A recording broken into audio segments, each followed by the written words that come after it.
The B.Rafflesia, Part 21. The Journey. Until Part 20, we have discussed how Professor Bhattacharjee discovered a connection between the rare B.Rafflesia species and the presence of uranium. A team of confidant was chosen to unravel this mystery, visiting the restricted North Sentinelese Island. The story goes on. Part 21. The Journey.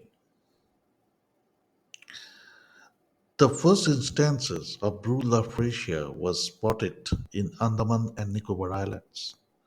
Correct, Jayanta? Professor Bhattacharjee was looking at Jayanta for confirmation.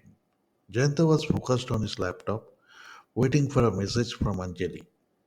However, the firewall in this facility was difficult to bypass, and messages from unverified phone numbers were automatically rejected. Jayanta jumped at his professor's inquiry and nodded in agreement, but he didn't give much thought to the question asked. However, the professor continues his speech. If my hypothesis is correct, then the presence of nuclear energy in the Andaman and Nicobar Island is certain. However, the issue is that the location where the flower was found is within the restricted area of North Sentinel Island,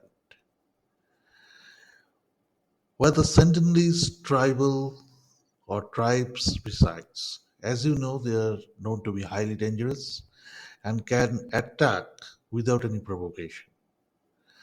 The Indian government also restricts both outsiders and islanders from visiting the island, not only the island, but also within the 4-kilometer radius of the island. As you know, the Andaman Nicobar Islands are a group of islands situated in the Bay of Bengal. They are known for their pristine beaches, rich biodiversity, and unique indigenous cultures. Comprising a total of 572 islands, this archipelago provides an ideal combination of adventure and relaxation for travelers seeking a tropical paradise getaway. But it is important to note that the Andaman and Nicobar Islands are home to several indigenous tribes. These tribes have inhabited the island for centuries, preserving their traditional way of life despite modern developments. One example of these indigenous tribes is the Sentinelese, who are known for their isolation and hostility towards outsiders. Despite this, their existence serves as a reminder of the rich cultural history present on the islands, making for a truly unforgettable experience for visitors. However, as you know, no visitors are allowed in this island. You can, of course, watch the island, but from a distance, at least 4 kilometers away. Another example is the Jarwa tribe, who are known for their unique language and hunting skills. Visitors have the opportunity to learn about their traditional practices and witness their way of life firsthand, providing a glimpse into a culture that has remained largely untouched by modern society. This Jarwa tribe is nowadays quite friendly. They do not attack you unprovocatively. They accept your gifts like coconut, biscuits, clothes, all these things. But Indian government tries to keep them at an isolation to preserve their originality. Because nowadays, due to the advent of modern technologies, most of the indigenous tribe of Indian subcontinent is slowly but steadily vanishing or mingling with the non-tribe people. There is no harm in it, but to maintain the indigenousness of the tribes, We must conserve the ancient cultures of the tribe as much as we can.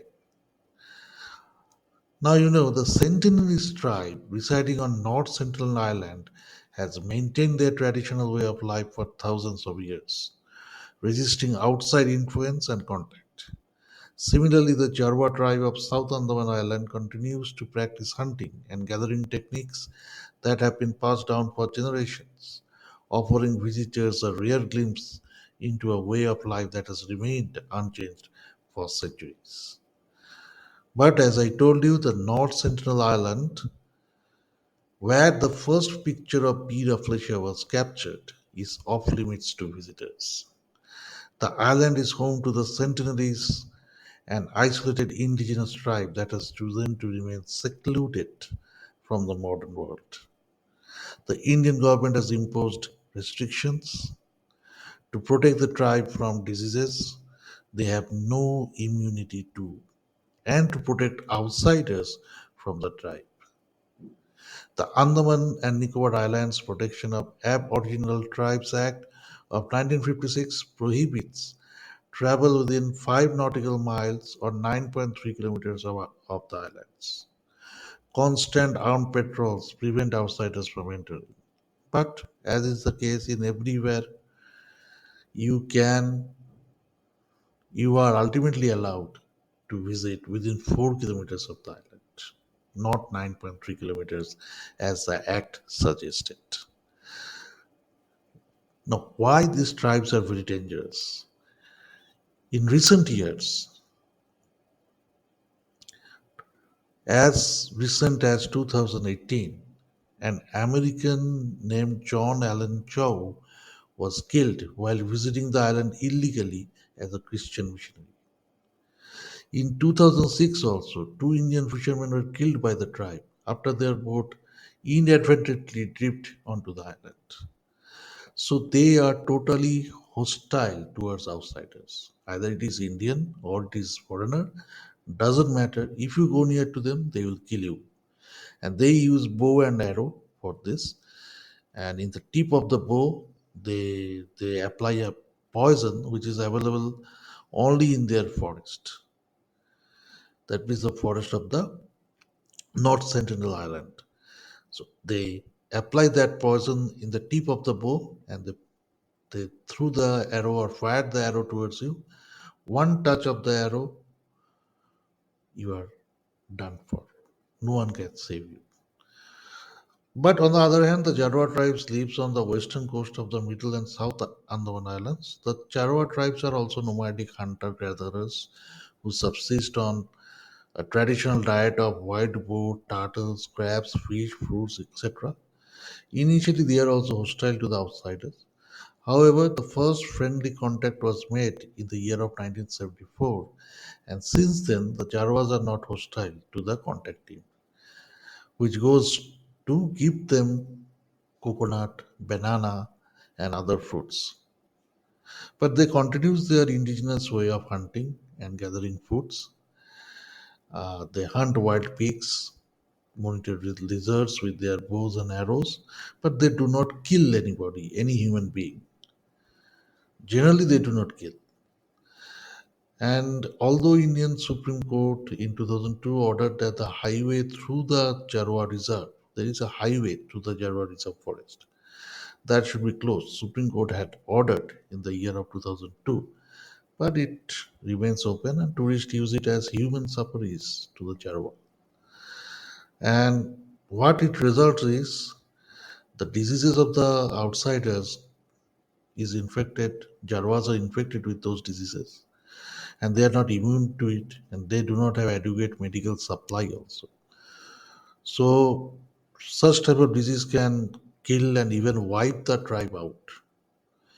So we must preserve these tribes to preserve our culture. But the point is, you can handshake with the Jarwa tribes now, but never ever do the same with Sentinelese people, said the professor. Then the questions come from the most patient and sincere listener among the crowd of 7 people, Professor Bashu, the nuclear scientist. We have introduced this fellow in the last part.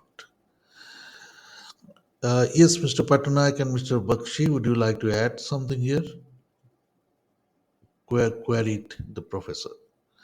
Both Bakshi and Patnaik were also listening to the professor all this time, and they promptly replied to him, although access to the island is restricted for general public, it is not for us. We are undertaking a mission from the Indian government, with both RAW and IB providing support. Therefore, entering the island will not be an issue. However, we must maintain strict confidentiality. Under no circumstances should anyone outside of this team be informed about our visit. It must remain confidential, and not even our family or friends should know about this mission. If any information is leaked, we'll have to cancel our visit. This will only postpone our nation's energy independence. Professor interrupts emotionally. Don't worry about the secrecy of the project. We are experts in maintaining confidentiality. However, please share the plan. How do we reach there? Where will we assemble in Andaman and Nicobar? How will the journey start from the island, Andaman Islands, to the North Sentinel Island? Rohit inquired impatiently. Yes, Rohit, here is the plan. We will be traveling to Andaman Islands tomorrow, but we will be divided into three groups. In one group, you, Raj, and Dr. Gomez will fly from Delhi to the Andaman Islands as tourists. Your seats are already reserved. Jayanta and Bhuvas will depart by ship from Kolkata port the day after tomorrow. Bhuvash can bring his instruments with him on the ship. As you know, Bhuvash is the person in charge of the remote sensing operation of the project, which will be extremely important because they are going there to find B.Rafflesia. And nowadays, satellite imageries or remotely sensed imageries are highly useful in detecting such type of plant species. They will be part of our research team exploring the biodiversity of one of the islands in the Andaman and Nicobar Islands, which is submerging into the Indian Ocean due to the impacts of climate change. Bakshi and Patnaik will assist them as security officers.